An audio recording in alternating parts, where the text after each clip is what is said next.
Now let us consider how blood drains into the superior vena cava.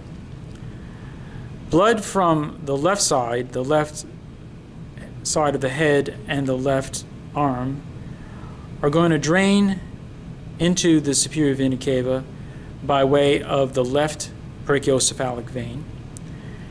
And on the right side, blood draining from the arm and the right side of the head are going to drain through the right brachiocephalic.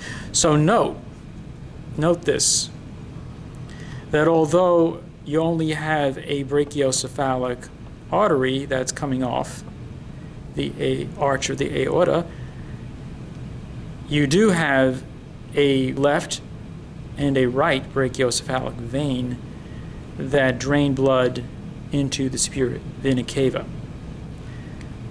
Right over here is the internal jugular vein. The internal jugular vein is draining blood from the brain and some other regions of the head.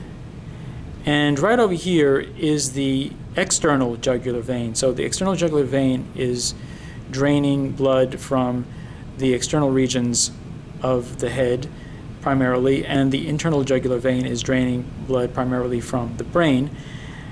And they're both draining into the subclavian vein. So right over here is the subclavian vein, which is subclavian because it's going underneath, it's underneath the clavicle.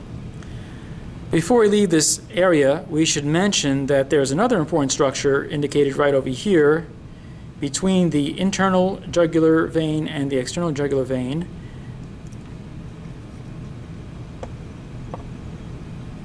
The pale structure that you see in between represents the place where the thoracic duct drains into the general circulation at the left subclavian vein.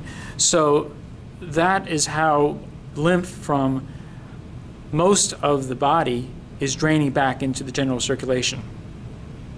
So again, this region right over here represents where you find the connection of the thoracic duct with the left subclavian vein.